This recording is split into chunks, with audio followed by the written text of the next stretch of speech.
Assalamualaikum warahmatullahi wabarakatuh. Shalom, Om Swastiastu, Namo Buddhaya, salam kebajikan. Selamat pagi, siang maupun malam. Di sini saya, Arizal Nur Fauzi, akan mempresentasikan daripada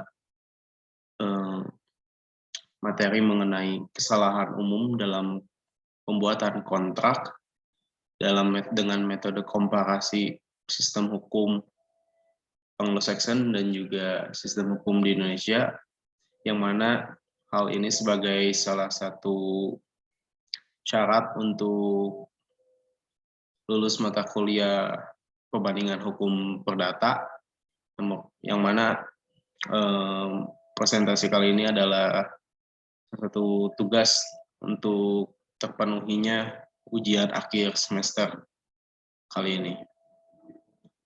Baik, langsung saja. Di sini saya akan membahas mengenai common mistake atau kesalahan umum, yang mana kesalahan umum dalam hukum kontrak adalah kesalahan yang dimiliki oleh kedua belah pihak dalam kontrak. Ini harus terkait dengan fakta atau hukum yang ada dan dapat mempengaruhi kontrak dengan dua permasalahan dasar. Yang mana pertama, hal ini dapat menghambat tercapainya kesepakatan, baik melalui kegagalan para pihak untuk menghasilkan tawaran yang sesuai dan penerimaan atas masalah yang penting untuk tercapainya kesepakatan. Lalu yang kedua, para pihak mungkin telah mencapai kesepakatan, tetapi karena adanya berbagai kesalahan sehubungan dengan beberapa keadaan kontekstual yang penting, menjadikan kontrak batal. Nah, dua perbedaan sistem hukum perdata yang ada terlebih dalam kontrak memberikan pengaruh yang sangat signifikan kepada masing-masing negara dalam pembentukan hukum atau dalam hal ini adalah peraturan perundang-undangan yang mengatur mengenai kontrak, baik dari segi formil maupun materialnya. Nah, langsung saja, sini saya akan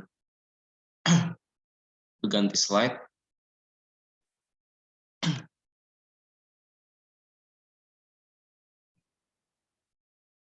Nah, di sini saya akan membahas mengenal kontrak dalam hukum di Indonesia. Seperti yang kita ketahui bahwa kontrak dalam peraturan perundang-undangan di Indonesia telah diatur di dalam buku ketiga Kitab Undang-Undang Hukum Perdata, yang mana di dalam buku ketiga tersebut menyatakan bahwa kontrak hukum berkaitan dengan konsep pembentukan dan penegakan kesepakatan antara para pihak. Kontrak memberikan stabilitas ke pasar sehingga pelaku bisnis dapat tergantung pada itikat baik orang lain saat merencanakan dan terlibat dalam bisnis.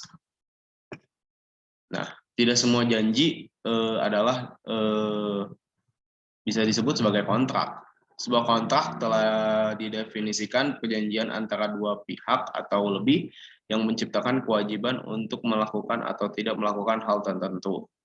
Nah, untuk membentuk sebuah kontrak, elementum berikut harus dipenuhi. Yang pertama, para pihak yang masuk dalam kontrak harus kompeten. Kedua, kontrak tersebut harus berisi subjek yang tepat dan jelas. Dengan kata lain, kontrak tidak dapat untuk tujuan yang ilegal. Lalu yang ketiga, harus ada kesepakatan dari pertimbangan antara pihak kontrak, yang mana para pihak di sini adalah yang tercantum dalam kesepakatan yang sudah termaktub di dalam kontrak itu sendiri. Lalu yang keempat, harus ada mutualitas perjanjian antara kedua pihak. Lalu yang kelima, mutualitas kewajiban harus ada. Nah, lalu selanjutnya ada juga yang memberikan pengertian kontrak sebagai suatu perjanjian atau serangkaian perjanjian di mana hukum memberikan ganti rugi terhadap prestasi dari kontrak tersebut.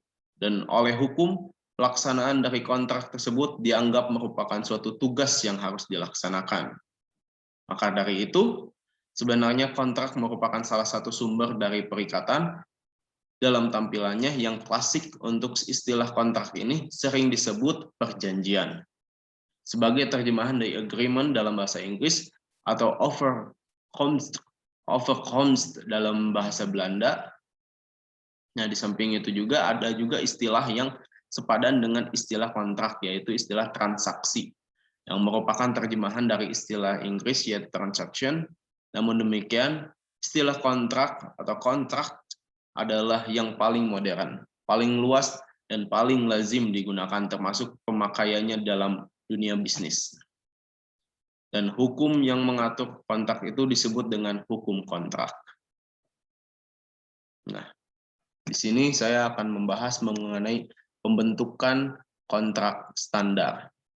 Maksud daripada kontrak standar ini ialah bentuk kontrak yang lazim digunakan dalam perjanjian maupun perikatan dalam aspek manapun, mau itu jual beli ataupun sewa menyewa.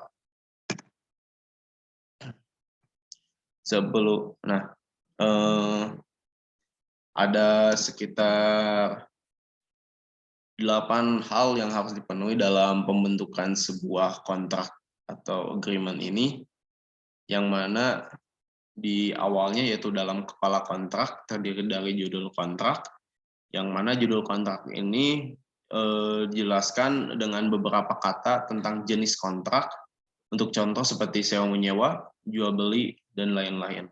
Lalu yang kedua ialah nomor kontrak.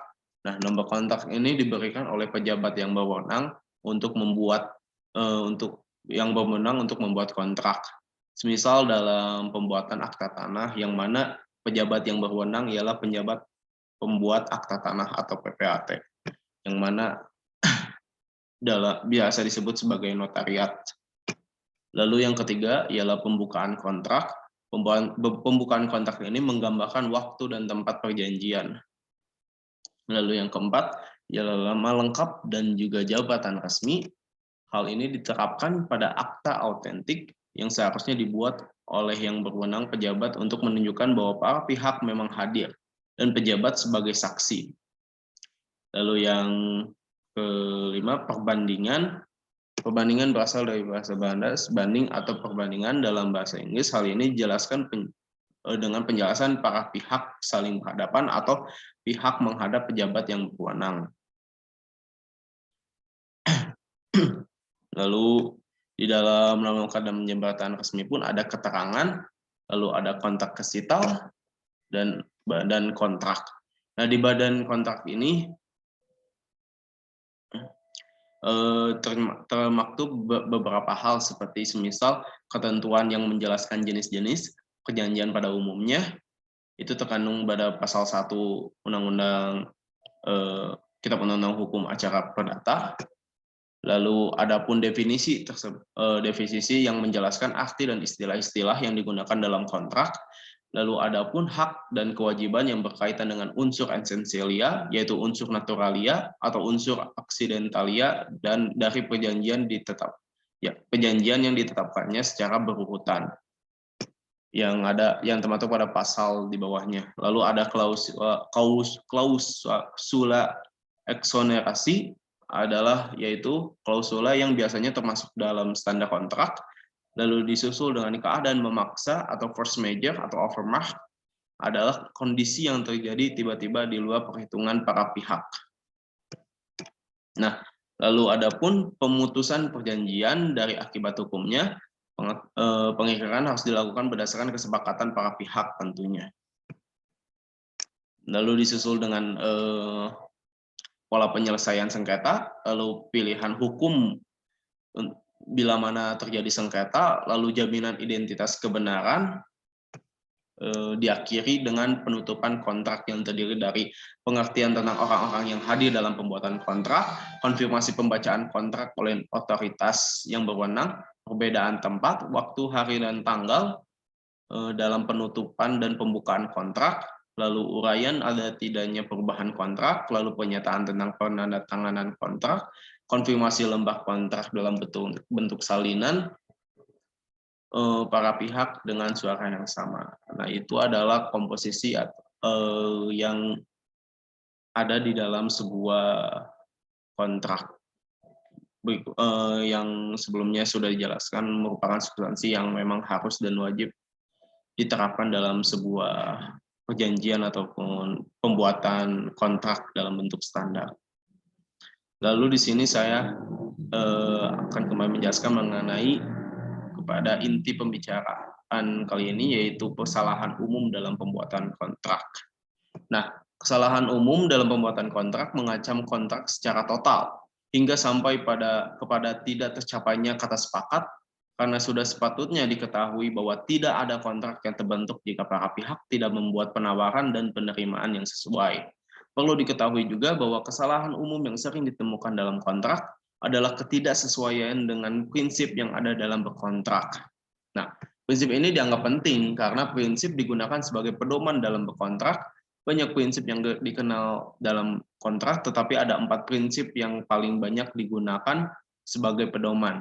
Nah, seperti yang ada di layar presentasi kali ini, yaitu pertama, prinsip kebebasan berkontrak, yaitu asas ini atau prinsip ini merupakan salah satu asas utama dan penting dalam perjanjian. Lalu ada prinsip konsensualisme, yang mana asas atau prinsip ini merupakan dasar dari penyanyian kontrak karena tidak ada kontrak tanpa kesepakatan. Yang mana hal tersebut termaktub pada pasal 1320 ayat 1 Kitab Undang-Undang Hukum Perdata. Kitab Undang-Undang Hukum Perdata. Lalu disusul dengan prinsip fakta sunt servanda, yang mana asas ini menyatakan bahwa perjanjian itu mengikat membuat kontrak, yang mana hal tersebut termaktub pada pasal 1338 ayat 1 dan ayat 2. Dan yang terakhir ialah prinsip itikat baik. Dalam pasal 1338 ayat 3 disebutkan suatu perjanjian harus dilaksanakan dalam kemauan yang baik. Oleh karena itu, membatasi paragraf sebelumnya yang menjelaskan kebebasan berkontrak, konsensualisme, dan fakta sunt servanda, pembatasannya sebagai pengawas prinsip-prinsip itu, maka penting dalam kontrak. Oleh karena itu, kesepakatan tertulis di antara para pihak harus didasarkan pada prinsip niat baik atau itikat baik. Nah, lalu ke slide selanjutnya, yang mana di sini saya akan menjelaskan mengenai hukum kontrak dalam sistem Anglo-Saxon. Nah, walaupun akan ditemukan banyak kesulitan saat akan menganalisis hukum Anglo-Saxon, meskipun begitu ada bahan yang cukup dibutuhkan pengertian dan kunci yang tepat untuk dapat menganalisis sistem hukum Anglo-Saxon ini. Nah, karena kontrak hanya menciptakan pada umum kehidupan dalam suatu masyarakat, penyidikan untuk mengetahui kontrak Anglo-Saxon harus dilihat dari sketsa kehidupan masyarakat Anglo-Saxon. Nah, perlu diketahui bahwa masyarakat Anglo-Saxon hidup sedari 800 Masehi yang lalu, di mana hal tersebut berkembang pada zaman Inggris terdahulu sebelum datangnya zaman modern ataupun zaman klasik. Nah, di dalam melihat daripada kontrak dalam sistem Anglo-Saxon ini, kita langsung saja melihat daripada prinsip pembentukan kontrak dalam sistem Anglo-Saxon. Bahwa sistem Anglo-Saxon bersumber dari hukum Inggris, seperti yang sudah saya jelaskan sebelumnya, yang berkembang dari ketentuan atau hukum yang ditetapkan oleh hakim atau judge dalam keputusan-keputusan yang telah diambilnya, atau judge-made law. Sistem hukum Anglo-Saxon mengandung asas yang bernama the rule of precedence, yaitu keputusan-keputusan hakim yang sudah ada harus dijadikan pegangan atau keputusan hakim itu harus mengikuti keputusan hakim sebelumnya.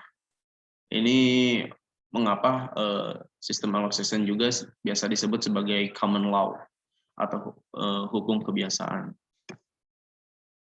Nah, sistem hukum Anglo-Saxon ini dianut oleh negara-negara yang berbahasa Inggris beserta dengan pesemakmurannya seperti negara Inggris, Amerika Serikat, Hong Kong, India, Republik Irlandia, Pakistan, Selandia Baru, Paranap, Kanada, dan Australia.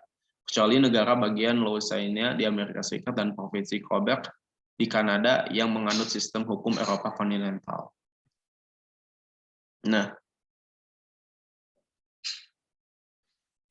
perlu diketahui bahwa maksud dari a promise more than a mere statement of intention for it reports a willingness on the part of the promise to be bound to the person to the who it is made. Hal tersebut dimaksudkan bahwa si hukum Anglo-Saxon ini terpacu dalam fleksibilitas ataupun perjanjiannya ini bertumpu pada kepastian dan prediktibilitas sehingga lebih cenderung menggunakan asas kebebasan berkontrak. Asas kebebasan berkontrak ini merupakan asas di mana yang orang bebas untuk membuat atau tidak membuat perjanjian, bebas menentukan isi, berlakunya dan syarat-syarat perjanjian dengan bentuk tertentu atau tidak, dan bebas dan dari atau tidak dari kebebasan penyanyian itu. Nah, itulah maksud daripada asas a promise more than mere statement of intention, for it implies a willingness on the part of the promise to be bound to the person to whom it is made. Nah, jadi kesimpulannya dapat dilihat bahwa dapat diketahui kesalahan umum yang ada dalam pembuatan kontrak di Indonesia yang dikarenakan tidak terpenuhnya prinsip-prinsip yang ada, ternyata prinsip yang sama pun ditegakkan dalam sistem Anglo-Saxon.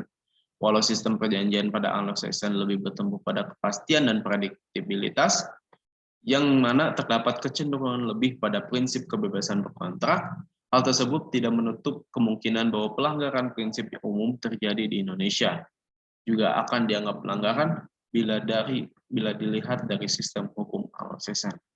Terima kasih. Seperti